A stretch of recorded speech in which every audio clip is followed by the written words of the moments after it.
Did you guys kiss on the lips? In church? No, You didn't. I've not had that experience. Wait, who did you kiss on the lips in church? Everyone. Just like when you're going into church. Yeah, when you're just outside, like happy Sunday. no matter what ages. No. Which, like, you now kiss that I'm considering actually on it, the feels sort of bad. How long would it last? Like a kiss. Tongue? Depends.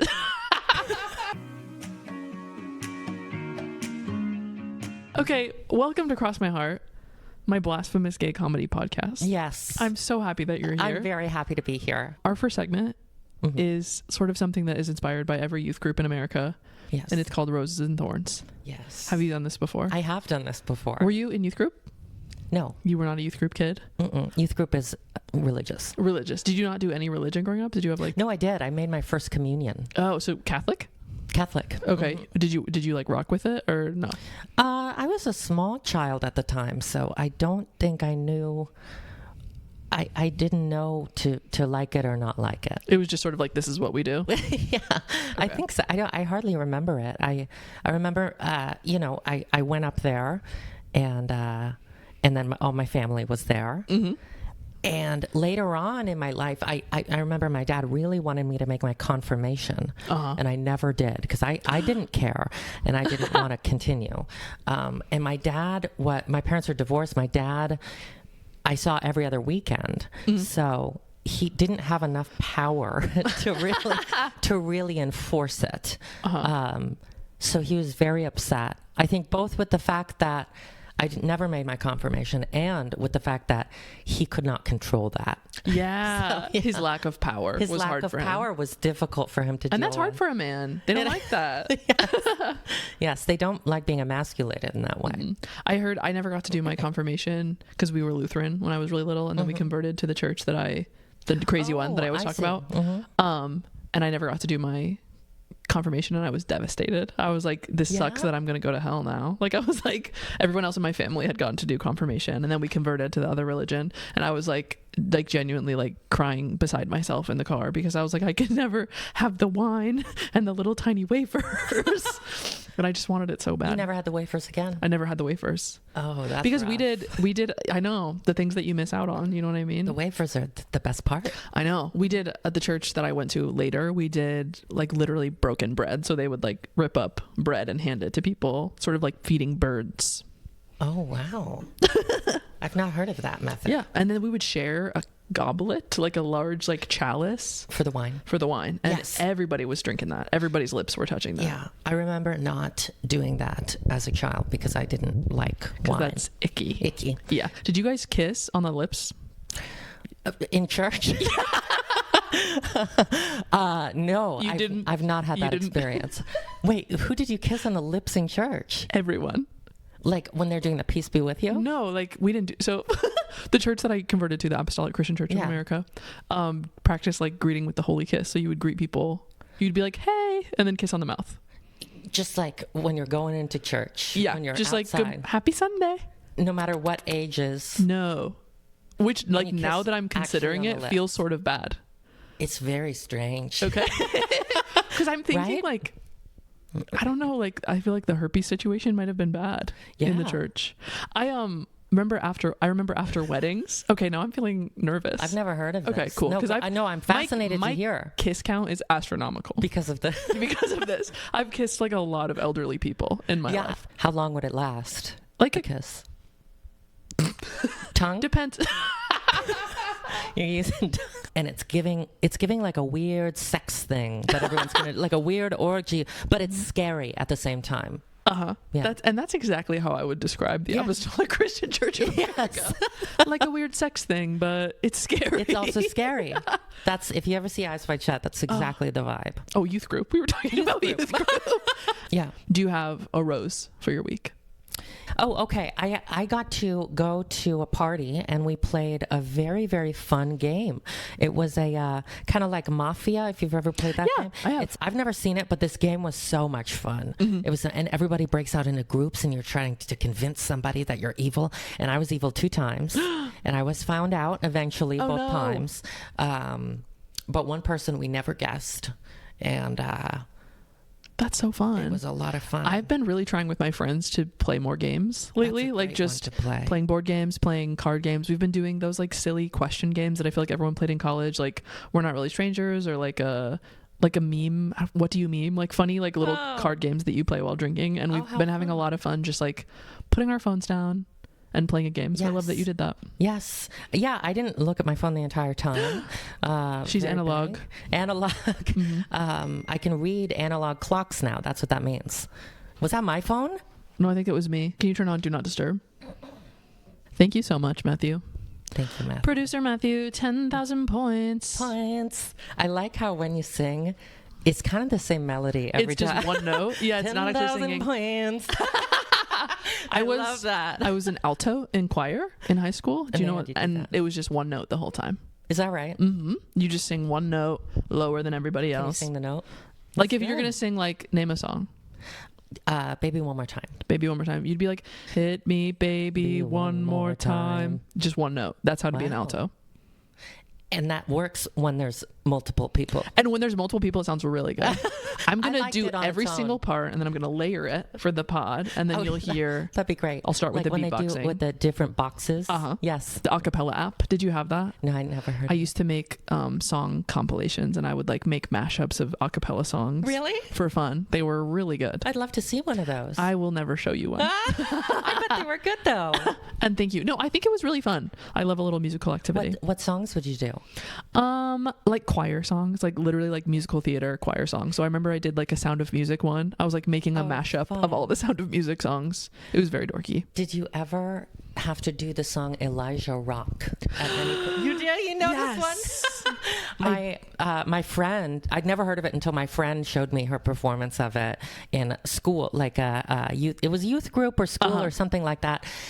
And it is a bop, that song. It's a banger. Yeah. It's a good song. They were doing the way that the public school system was really enforcing sort of like a spiritual slave hymn to the public school. Like they were so good. They were a bop every time. Yes. But my majority white high school had no business singing those songs. But you did. Now I'm forgetting what the subject matter is. I just remember the beat.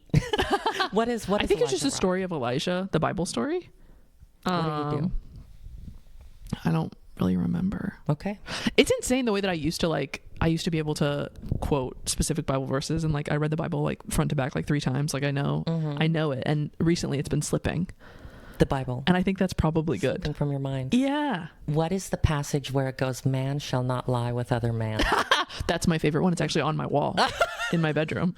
That's all it says. It is an abomination. That's my favorite one. Do you remember the exact passage? It's in Leviticus, I think. Oh, nice. I remember as a kid, like Googling, gay sex is okay with God, proof, undeniable. Or I would be like, proof that being gay is cool. I mean, now but do they say anything about trans in the Bible? Do they say anything like, I don't think you shall not wear the robe of the other sex? I feel the garment is wrong. I don't think they're saying anything about trans in the Bible. So I think you're bullshit. good. I'm not even in the Bible. They got to put me in there. You know what I saw recently, which I thought was fantastic, was Jesus Christ Superstar.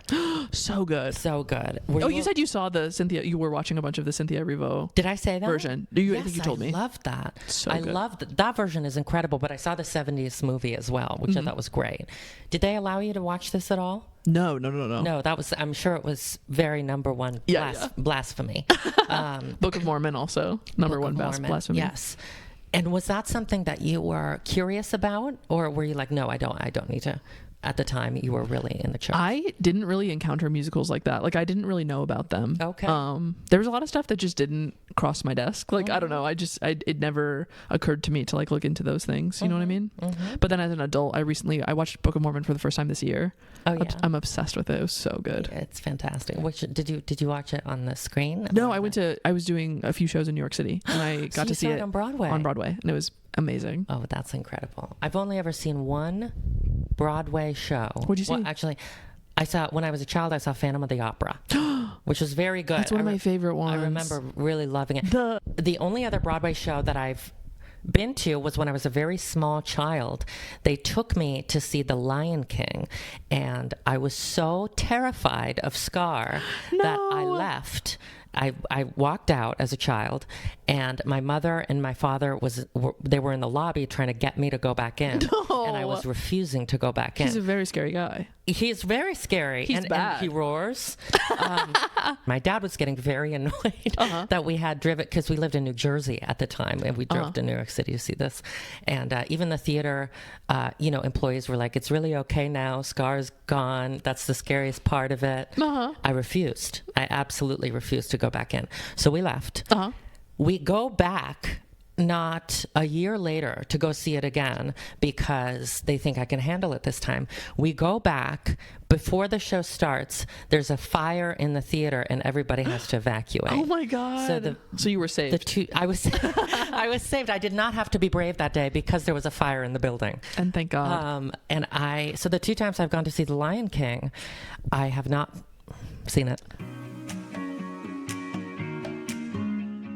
Oh, I have to do my roses and thorns. Okay, my rose is this week I posted some more diary entries for my TikTok series. And I've gotten DMs where people are telling me their own homoerotic best friendship stories. Oh, wow. And it's been awesome. Like there was one that I'll try to like put on the screen if you're watching this on YouTube to show you. And it was someone saying like, I gave my high school best friend a key to the safe where I kept my journal as a symbol that she would hold my innermost thoughts. Oh, wow. But we were straight at the time. And I just love hearing people not have any idea that they were gay, but do the gayest things in the whole wide world. Were you closeted for a while? Yes. Did you have experiences that you look back on now and you think like, oh, that was pretty obvious that I was bi or that I was trans? When I was a child, I loved to dress up. I loved all the girl stuff, all the, the Barbies and the playing with the Barbies. Yeah, all the fun best stuff. Yes. When I was young, I'm doing a joke about this now. I'm working on a joke about it now. My dad, he really tried to get me into boy stuff. He really tried to get me into multiple different sports. One that he tried very hard was golf, because I think that's the most like lesbian sport you could have possibly been. That was his compromise. He's like, okay, if you're not an alpha, I'll settle for evil businessman. I will. Because I think he was like, okay, it's not going to be basketball, it's not going to be football or something like that, but we can do one that doesn't require teamwork or movement. He was really, really just pinning his last hopes before trans on golf for a while. Were you like suspected trans? Did anyone like... Was I on the wanted list? Were there like gay peers that you had that were like, okay, we're pretty sure? I don't know if anybody came up to me and said, you're trans. As people do. People definitely throughout my school career suspected of gay. Yes. I remember... Accused of gay. Accused of gay, yes. People would say, why do you always hang out with girls? That was the accusation I got when I was... I'm just a lady killer. No, I really, and I said to them once, one of the kids came up to me and said, why do you always hang out with girls? I said, I don't hang out with girls. Girls hang out with me. Isn't that good? That's really good. That's sexy. Good. You have moves. That is sexy. That's so funny. My next segment is, what are you starting a cult for? And I want you to tell me what you're obsessed with right now. This is another music now that I've really gotten into, which is the band Eurythmics. Okay. Are you familiar with them? I haven't heard of them. They sing "Sweet Dreams Are Made of This." I've heard. Yes, that is their big song, and it's a great song. All you need is one. All you need is one. All you need is one. Ba-ba-do-da-do. You sang at the karaoke. You were very good. I did, and you were very good. Oh, Sam and I are really good karaoke partners. Yeah, we did have a good time at karaoke. What did we sing? Queen. Not that one. Bohemian Rhapsody. That was not our best. We did some Mariah Carey, I believe, as well. Some Christmas Mariah Carey. That can't have gone well. No. I think that we had more fun than anyone else did. Yes, we did. And I think that's all that matters. I remember doing an a cappella version of Amazing Grace. Yes, and that was the highlight of the night. Joining in a cappella from the audience, and I thought that went very well. It actually wasn't my turn to sing, and I said, actually, I would like to participate. It made it better. It was wonderful. I thought it was beautiful, and I thought we honored God with that performance. I think so. I think it was worship. Amazing Grace is a God song. It is, yeah. About who?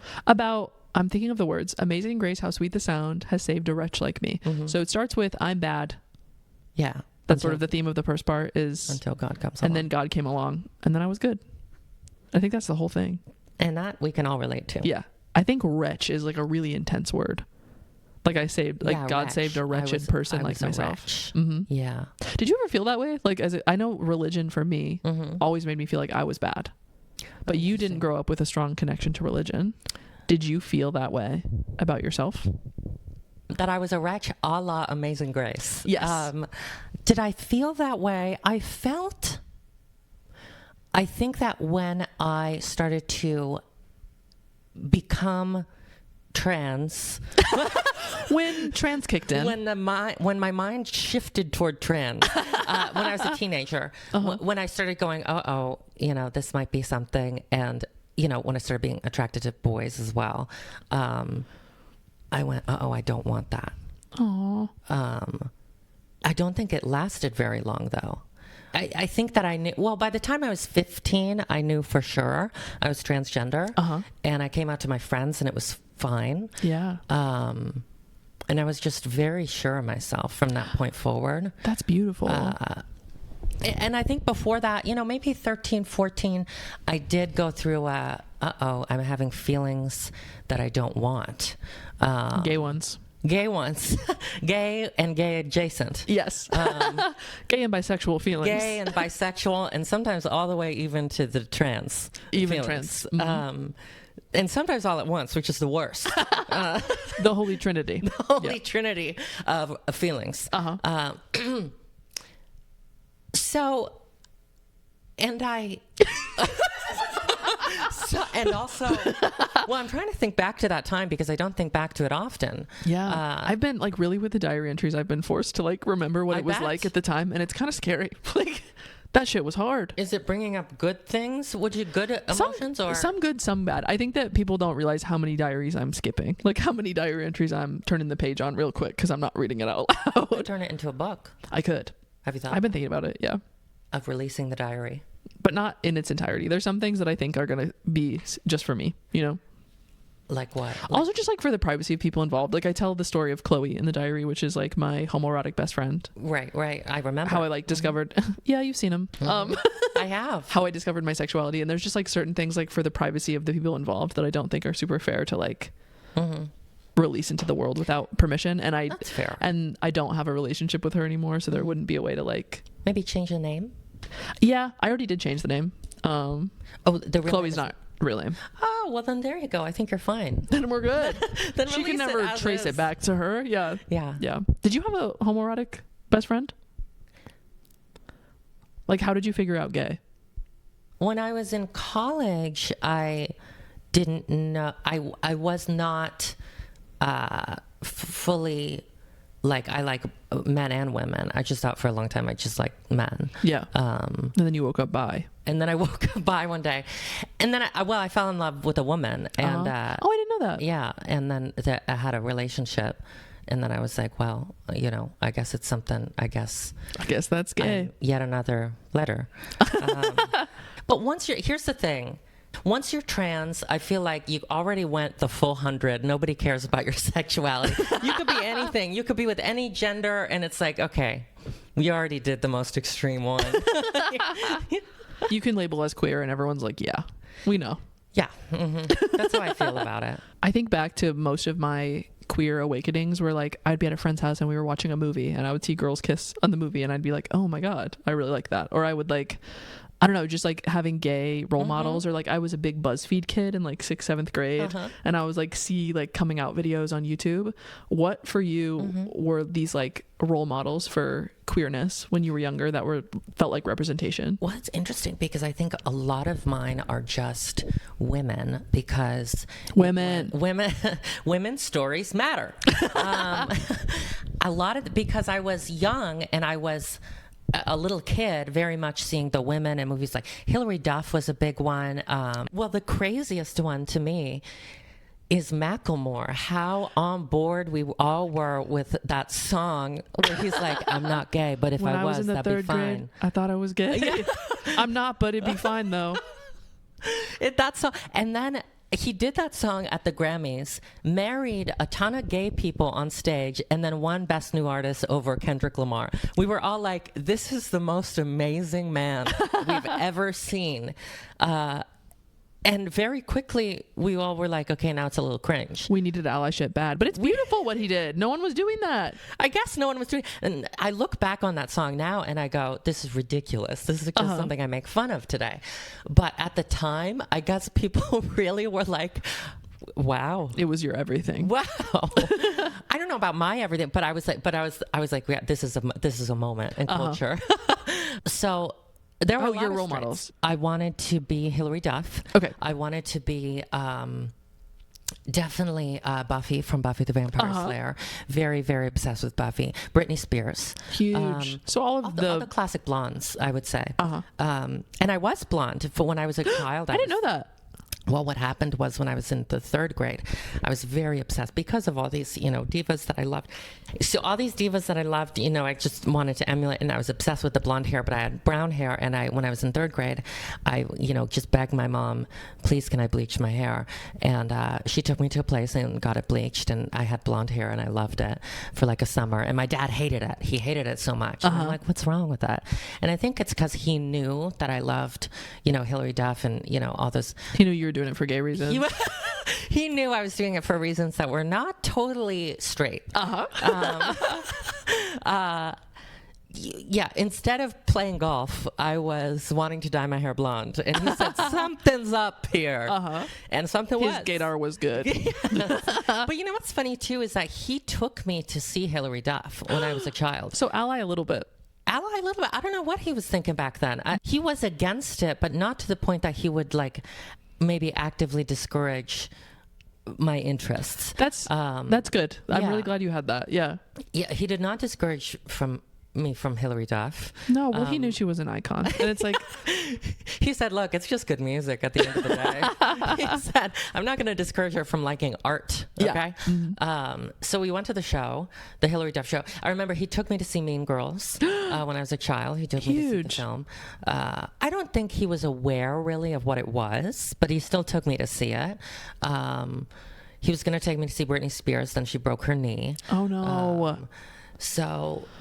there were a lot of things, and in terms, I do remember Buffy in particular. In particular, in terms of queer, had Willow and Tara, who were gay witches, and that's sort of everything you've ever wanted to be. Yes, yes. And I was just obsessed with that storyline in particular.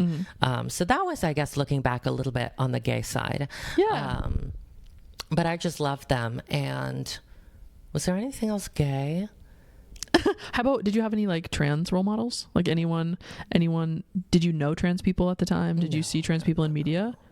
Well, the thing about being trans is that it's just, I'm not sure that you need a role model that is, well, okay. As a child, when you're not aware what trans or gay is, I don't think you're looking for role models that are trans necessarily, but you're looking for role models that are women. Yeah. Because it's just, you feel like you're the other gender. I don't know. If I saw someone who was when I was a teenager, I think that I started to come into the view of being trans is not necessarily this thing where it's like a drag queen or something like that. Yeah. It's not a thing where it's like this other thing. It can be something where it's like a jazz or something Jazz, who's the trans. Oh, yes, yes, yes. Trans child who became famous. I think as a child, I didn't know that was possible. You don't think that? And Kim Petras too was another one. Huge. Who would put her videos online and I would go, oh wow, that's like a normal girl. Yeah. And that might not be. Did you ever watch Nikki tutorials? No, I didn't. That was my first knowledge of a trans person. Was Nikki tutorials. It's a makeup artist on YouTube, and then had basically gotten blackmailed, and someone was saying I'm going to tell everyone you're trans if you don't. So she came out on YouTube. Think I'm aware of this. And I remember being like, oh, I didn't know that was a thing. I had never as a religious kid, I had never encountered that in my life before Nikki tutorials. So and I think that even trans people, and sometimes especially trans people growing up and you internalize, the shame and everything. And you think, trans people, a lot of people don't know a trans person, personally, and if you're growing up in a small town, maybe not. And you think it is just this other thing. It is just this man in a dress kind of a thing. And of course, you never hear about trans men either. But I think around the time that Jazz was doing the news and Kim Petras was online, I was going, oh, this can be truly anybody. Yeah. Anybody can be trans. Just something a lot of people don't know to this day. So it's not like scary boogeyman in the night. It's like your neighbor can be trans and your local barista can be trans. Your neighbor can be trans. And your local barista is probably trans. Your local barista absolutely is trans. Yeah, it's true. Beautiful. It's beautiful. Thank you for sharing that. That's beautiful. Yes. I appreciate you so much. Well, thank you. I appreciate you. Whoa. I'm starting a cult for my primary care provider. Yes. I have recently visited a doctor, and I was so scared of going to the doctor for like 2 years. And I think there's just been this anxiety looming over my head of like, the doctor just seems scary because like something bad. I don't know. I just like thought something. Sure. I was like, well, what if they find something bad? But I went to a lovely female doctor today, which is probably the difference. Like probably why the doctor was fine today. And she was lovely. She did not try to give me Ozempic like other doctors I've recently seen. They really do that. They say, here's Ozempic. If you're a woman in America and you have an above average BMI, they're giving you Ozempic. They're gonna give you a sample. They're gonna be like, you should go home with that. Why do they do that? I think, I don't want to do conspiracy theories. I just feel like it's because women aren't allowed to be fat. Like that's like the worst thing that a woman could be. I wonder if they do it to the men as well. I probably not. Like I'd be really curious. Yeah. Men, I don't think there's a single man listening to this podcast. But if you're out there, tell us about your Ozempic if they've asked you about that. Tell us if they try to give it to you. I am also in support of women doing whatever makes their bodies feel safe. But I don't enjoy going to the doctor as a person with an above average BMI and then being told that like the solution to all of my problems is Ozempic. A GLP-1. Like I legitimately last year went to the doctor for an ear infection and they were like, do you want Wegovy? I've seen your video about this. Yeah. It's funny. I don't and thank you. Your hit video. And watch it. Hit viral reel. Yes. Sam Rocha has hit viral reels. No. Sam Rocha, viral reel creator. Yeah. You make a lot of airport jokes. Yes, I do. I believe it's the lifeblood of comedy. I believe it is the backbone of humor. I love your airport series. Thank you. It's my favorite thing I've seen on the internet. Oh, well, that's and we're all thinking it. You're the voice of the people. I hope. Of nervous people on planes. Yeah. Because as a person with OCD, I find myself especially like anxious. On the plane. On the planes. Like, oh, I forgot my gun in my pocket. Like, oh, I left my gun in my purse and they're going to find it. I've never had a gun in my whole life. Yes. Yes. And I just feel like I really resonate with you. Oh, well, thank you very much. I do find people resonate with this series. And I think the plane is in the airport. I always just feel like it's such a big operation. It's such a big ordeal. And you want to do a good job when you're there. You want to have everything ready. You don't want to take forever taking the shoes off to put it in the bin. And you want to have your bin ready. And sometimes you're not ready in time. And you panic. And that's really what that comes from. But yeah, I love your series. Well, that's awesome. Very kind of you. I've been figuring out when and how to end it because it's best never. Well, like TV series, sometimes they go one season too long and you're like, should have quit while they were ahead. You're right about that. I want to, first of all, not do that to the point that that's the only thing I'm doing online. Sam Rocha, airport girl. I'm already the airport girl, which is fine because I feel... I'm daddy god girl. You are daddy god girl. I've been approached. I was approached by a woman in a bar. She said, hey, daddy god girl. Lesbian. I was at gay line dancing. Well, of course, everyone's going to come up to you. She called me daddy god. She said, it's daddy god. She said, I love you, daddy god. And I said, no. So I think it's time to stop. What did you say to that? Truly, I was just like, hi. Like I was probably like, I was line dancing. I'd had a couple bevs. I said, hi. Do you know how insane it is to be like really badly dancing? Like I'm doing like a jazz square. I'm like 1, 2, 3, 4, 5, 6, 7, 8. Hi, daddy god. No. Yeah, that is strange. Yeah, of course it was a lesbian that recognized me. Yes, of course. I don't think there's anyone that follows me. I'm sure you're getting a ton of people coming up to you on the street and saying "Daddy God," right? It's happened a few times, not a ton, but how do you usually respond? Just like hi, or like I'll say like I'm really happy that you resonate. I'm also really sorry. Do you ever go thank you? I'll start doing that. Voices. Mm-hmm. Yes. Thank you for recognizing me. Yes. I'll do that. That's very you. That's how I do it every time. Mm-hmm. Well, I think that you should also do your series forever. Okay. Well, I have more diary coming soon. I have the one that I'm really excited about. I'm going to do one more like batch of diaries, which is college, which is like when I actually figured out I was gay. That is like the new season. Mm-hmm. Season 2 of Daddy God Diaries is dropping. And it'll be about me in college, sort of like coming into myself and finding out my sexuality. So it's a happy ending. Yes, and there will be also a lot of diary entries that I'll have to cut from that as well. Because of privacy? No, because I was bad and weird. I don't know. I feel like college for me, I hated college. Like I did not have a good time in college. Mm-hmm. I was just like, I think I was just like at war with myself. Sure. Not to be dramatic, but I was just like, I had so much internal turmoil in college. And so there's a lot of diary entries that are probably so dramatic of me just being like, I hate everything. Everything's stupid.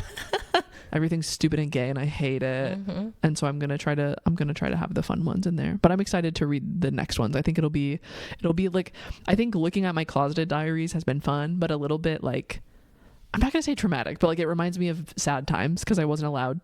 Like the truth of the diaries is that I wasn't allowed to think that I was gay, and that's like pretty sad. Like the things that I said were hilarious. Yeah, but it's pretty sad that I wasn't allowed to like explore having queer feelings, if that makes sense. But then in college I have like the freedom to do that, so I think they're a lot more fun. Yeah, it sounds like this one might be the new ones might be a little more lighthearted and fun, but I do feel that, don't you feel people are connecting with the fact that these entries are both funny and sad? Yeah. That's the main part of it. Yeah. But it's not as fun for me. It's actually not very fun to read the sad ones. Sometimes you just want to laugh. Sometimes a girl just wants to giggle. Well, you're going to be done with those entries very soon and move on to the happy ones. Yeah. Happy ones coming soon. Season 2. That's what the pilot I was telling you I'm working on is basically like season 2 of the diaries. Is like me in college. Mm-hmm. Awakening to Gay. Mm-hmm. And that's a good title for it too. Awakening to gay is mine, and Sam's is called Oblivious and Awakening to Gay, coming to TBS. Coming to Tubi. I think we could get a deal with Tubi. We could get a deal with Tubi tomorrow. Yeah, we could. I have another segment for you. Absolutely. Let's do it. It is called Confessional. Yes. And I'm going to ask you a couple personal questions. Okay, please. Oh, I'm so excited. What is something that you used to believe that you don't believe anymore? I think that for a moment in time, you could have convinced me that there was a conspiracy surrounding the JFK assassination. Okay. I don't truly think there was one today. You don't? No. Oh. I think it was the guy. I think it was just Lee Harvey Oswald. Just the guy. That's kind of tea. I like really don't. There's a few conspiracy theories that have like come across my TikTok page, and when I see them I like try to scroll away because I'm like, I'm getting in some crazy territory. Yeah. I have a lot of friends peripheral to me that are like really strong JFK conspiracy. Is that right? Like they're like, it was the government for sure. Yeah. And I don't personally know enough about it. Mm-hmm. Why do you think it was just the guy? Well, because I think that's the only real evidence is that it was him. Is that like Occam's razor or something? Like the simplest answer is often the right answer? I think that people struggle with it. Is that what that is? Yeah. What is the razor? Occam's razor? Who's it's that? Like a theory. It's like a scientific theory that like the most obvious answer is a lot of times the answer. It's the same as like there's a saying in hospitals that's like, if you hear hooves, don't go looking for stripes, like don't go looking for zebras. It's probably a horse. But for the JFK, like you're saying, like 9 times out of 10, most likely, that it was just a regular thing that happened and not a crazy conspiracy. I do believe that. I think that we all struggle with the fact that when we see it's simple and we go, well, this was this huge thing that happened and it was JFK and the president of the United States. And such a legendary guy, especially after the fact, decades after the fact. Yeah, it's not a satisfying ending. It's not a satisfying ending, so people feel the need to assign all sorts of stories to it, which is great. There's a film called JFK, which is all about the conspiracies, that I think is a wonderful movie, but I don't necessarily believe any of it. Okay. I think most of the time you look at those things where it's an assassin, and it is a lone guy who's a little bit off. Yeah. Sometimes it's just a guy who's not taking medication at the moment. Yeah, I think so. I think the 9 times out of 10, that's who you get. And that's a disappointing answer to a lot of people, but I think it was him. Yeah. And also, of course, if you just take into account purely the evidence, there's no evidence for... Here's the thing, just like JFK, I'm sure you could find some website that says something to confirm your own beliefs. Yeah. But it's not real. That's what I do with my OCD anxiety about health stuff. Oh, yeah? You can always find proof that your ailment is cancer. Oh, I'm sure. if you spend enough time on reddit.com, you can always find someone that has your exact symptoms and terminal cancer. Wow. That's dangerous. It's so bad. My roommate, producer in the room, Matthew, I asked him to remove my access to Reddit when it's dark outside. Because once it's dark, I get crazy. Really? I'm like, my foot kind of itches. It's probably cholestasis. Yeah. It's probably terminal. Like whatever experience I'm having, I've decided will make me die tomorrow. And is that the only thing you use Reddit for, is medical? Only. I don't use Reddit for anything else. I used it to find an apartment in college, but that's it. Wow. Yeah. And to look up your diseases. Yeah. I think you should keep doing it. Keep looking up my diseases. Yes. I think my therapist would feel differently about that, but Sam Rocha said I could. I am for chaos. So, yes. You're chaotic neutral. I have another question for you. Please. I want to know about your goals and what you're looking to do in the future. And I got this question from a TikTok personality that I enjoy. Her name's Eli Rollo, if you've heard of her. She asks a lot of people the question, what is your personal EGOT? A lot of people have these goals that are really big, lofty goals that would be very difficult to attain in a lifetime, but possible. So getting an Emmy, a Grammy, an Oscar, and a Tony would be tough, but you could do it if you were cool enough. Yeah. Do you have a personal equivalent to 4 things that you would like to achieve? Sure. I would love to make a sketch show of my own on TV. That would be awesome. A real show. I think, did you love the Amanda Show as a kid? Were you watching sketch on Nick? No. I think Amanda Show might have been a little before my time. Okay. But I certainly watched a lot as a child. And I watched a lot of SNL as a child, too. Mm-hmm. And so I would love a sketch show where I could be the mastermind and have the production value that I require, like a Key and Peele or something like that. That would be awesome. That would be a big goal for me. Okay. I would love to go from there and make films. Okay. Which has really been my goal since childhood. And I would love to go on a safari in Africa. That's separate. Huge. That's non-career. That's number one. Yeah. That's number one. I just feel... To see did I tell you Scar this last finally. Time? To see Scar. Once I see Scar in his natural habitat, the fictional musical will not scare me as much. What makes you want to see a safari in Africa? I feel life's joy is to see an animal in its natural habitat. Did I tell you that I went to the shed this weekend? No, you didn't. Matthew and I took fat edibles and went to the shed aquarium, and I was just sort of sitting in a comatose state in the auditorium, watching the dolphins jump. And there's an 18-minute video on my phone that I took, and it was just the same dolphin jumping over and over and over again. Yeah, that you were mesmerized. And I was like, you guys have got to see this. That is pretty cool, though. It was really cool. It rocked.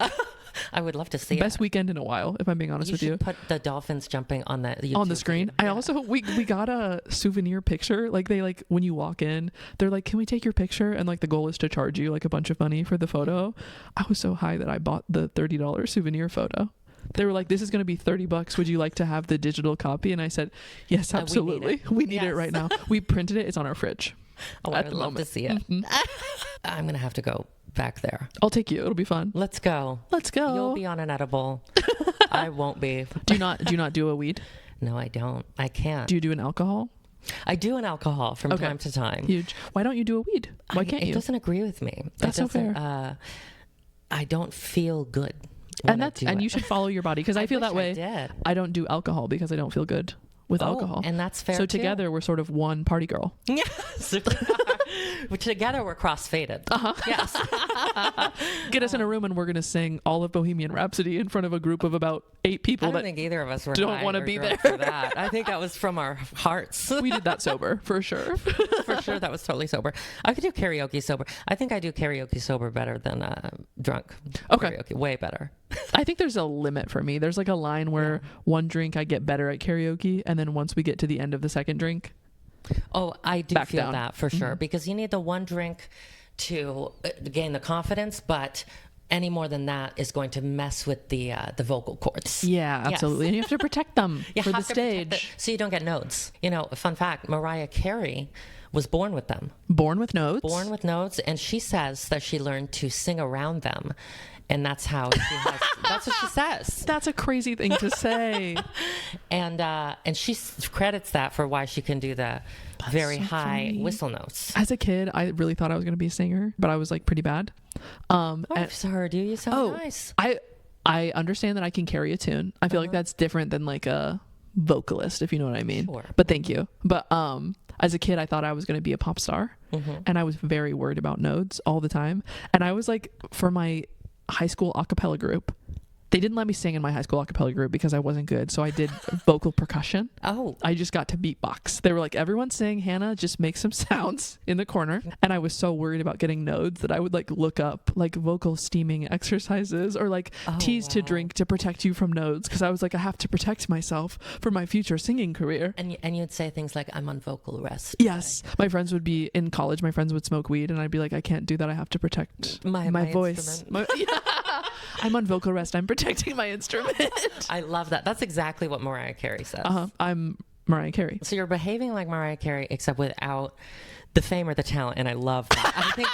I think that's wonderful. What was your fourth goal? Make money. I think make money. Make money. And sharks. Give it. If you've got money, this girl wants it. I will offer a 20% stake in my life, or you can buy the whole thing. You could buy the whole thing. That's totally fine. I would like to make some money. Yeah, I would. Okay. I notice I don't have. I don't know if there's a particular goal exactly with me for stand-up. I've been having a kind of existential career. Not crisis exactly, but conflict is one. Where I have a lot of ideas for characters and videos and sketches, and I do a lot of writing, and it doesn't seem to come as easily for me for stand-up. It seems to come quite easily for me for other mediums. You are one of the best stand-ups I've ever seen. Oh, stop! No, I'm not trying to be gay right now, but the first time I saw you at a women's only open mic at a live one. It was one of my first open mics I ever went to. Really? And I remember watching you, and it was you and Nona went back to back, by the way. Both fucking crushed. You were incredible. And I was like, I can't believe I get to watch her for free. Like I was like, this is like one of the last times we'll get to watch Sam Rocha do comedy. It was like right when I started, and I looked up to you so much, and I still do. Very nice of you. So I think that you're sort of being irrational and stupid when you say that stand-up doesn't come easy to you, because you're so funny. Well, that's very nice of you. That I know, and I take that to heart. I take that to heart, and I think the same about you. By the way, thank you, Sam Rocha. I think you're a star. I think you're a star. Where can the people find you? The people can find me all over the city, walking around, walking about, shuffling around. Where can the people find you online? Sam Handley Rocha is my social media. That you can find me there on TikTok or Instagram. Thank you so much for being on the pod. Of course. We'd love to have you. All right, bye.